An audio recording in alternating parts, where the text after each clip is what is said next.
बनवणार आहोत chocolate delight cake. तर त्यासाठी सगळ्यात पहिल्यांदा आपण चॉकलेट स्पंज जो आहे हा त्याचे 3 लेयर्समध्ये कट करून घेतले. हे बघा 3 लेयर्समध्ये कट करून घ्यायचा आहे आपला चॉकलेट स्पंज. आता हा स्पंज ड्राय पडू नये, सॉफ्ट राहावा म्हणून आपण त्याच्यावर शुगर सिरप टाकलं. हे बघा म्हणजे साखरेचं पाणी असतं नॉर्मली ते. आता ते टाकल्याच्यानंतर हे चॉकलेट मूस टाकले, मूस क्रीम बोलतात याला. ती टाकल्याच्यानंतर ती इक्वली स्प्रेड करून घेतली सगळीकडे चॉकलेट मूस क्रीम. आता ह्या मूस क्रीमवर आपण ॲड करणारे चॉकलेट गनाश. हे जे चॉकलेट सिरप दिसतंय याला म्हणतात चॉकलेट गनाश. हे पण त्या मूस क्रीमबरोबर इक्वली स्प्रेड करून घेतलं. आपल्या ह्या दोनही लेयर्सवरती कट करून घ्यायचं. आता त्याची टेस्ट वाढवण्यासाठी हे आपण चॉकलेट चोको चिप्स टाकले. याच्यामुळे आपली टेस्ट अजून वाढणार आहे.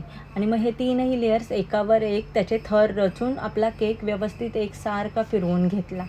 आणि मग त्याच्यानंतर ही क्रीम आपण लावणार आहे आपल्या केकवर. आता तुम्हाला वाटत असेल की ही किती क्रीम लावली आहे, पण तसं अजिबात नाही आहे. आता ही फक्त कोट करण्यासाठी आपल्या केकला आणि त्या स्पंजला कोट करण्यासाठी क्रीम सध्या टाकली आपण. आता ही बघा अशा प्रकारे सगळी एक्स्ट्रा क्रीम आपण काढून टाकणार आहे. आता तुम्ही बघाल सगळी क्रीम कशी एक्स्ट्रावाली निघून जाणार आहे. हे बघा सगळी क्रीम कशी निघते, बघितलं ना एक्स्ट्रावाली. जेवढी आपल्या केकसाठी गरजेची क्रीम आहे तेवढीच आपण वापरणार आहे. फक्त ती दिसताना असं दिसते की खूप टाकली आहे आपण, पण तसं नाही आहे. एक्स्ट्राची क्रीम सगळी आपण काढून टाकणार आहे. आणि जी गरजेची आहे ना आपल्या केकसाठी, अर्धा किलोचा हा केक आहे, जेवढी गरजेची आहे अर्धा किलोच्या केकसाठी आणि आपल्या टेस्टसाठी तेवढीच आपण क्रीम वापरणार आहे. आणि त्याच्यानंतर हे बघा सगळी क्रीम काढून टाकणार आहे आणि केक असा इक्वली असा फिरवून घेणार आहे. एकसारखा दिसतो त्यामुळे केक. तरीही कुठे एक्स्ट्रा क्रीम राहिली असेल ना तरी पण ती हे बघा वरच्या बाजूनी सगळी काढून टाकायची आहे. जेवढी गरजेची आहे तेवढीच ठेवायची. थोडाफार बेस दिसला आतमधला स्पंज दिसला तरीही चालेल, पण गरजेचीच क्रीम ठेवायची. आता हा व्हाईट याच्यावर आपण टाकणार आहोत चॉकलेट गनाश.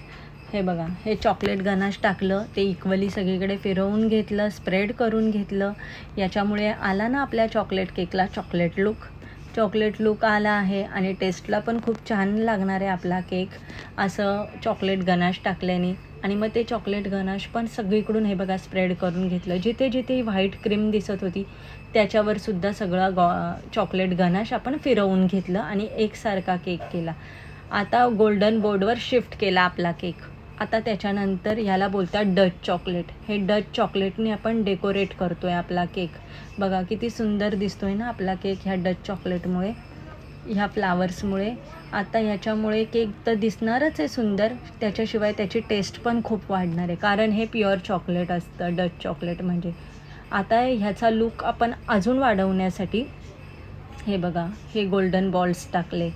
हे शुगरवाले बॉल्स आहेत, हे खाल्ले तरी चालतात, याचा काही प्रॉब्लेम नाही. ह्याच्याने केक सुंदरही दिसतो आणि आपण ते खाऊसुद्धा शकतो, काहीच प्रॉब्लेम नाही. बघा किती सुंदर दिसतो आहे ना आता आपला केक, किती लूक इन्हॅन्स झाला आहे आपल्या केकचा. आता आपण ना केकच्या साईडनी बॉर्डर करून घेणार आहोत. हे बघा अशा प्रकारे बॉर्डर करून घेतल्यावर केक अजून छान दिसतो, टेस्टला पण छान लागतो, कारण की हे डच चॉकलेटचं बॉर्डर आपण करून घेतलं आहे केकला. हे बघा आता हे टॉपर लावतो आहे, ज्याच्यामुळे केक आपला असा ब्लँक दिसत नाही. नाहीतर बघा मध्ये पूर्ण रिकामी दिसत होता ना केक, त्याच्यामुळे आपण हे टॉपर्स लावून घेतले. हे टॉपर्स रेडी होते आमच्याकडे, हे आम्ही त्याच्यावर ठेवले. बघा किती छान आणि सुंदर दिसतो आहे आपला केक. रेडी झालेला आहे फ्रेंड्स. थँक्यू.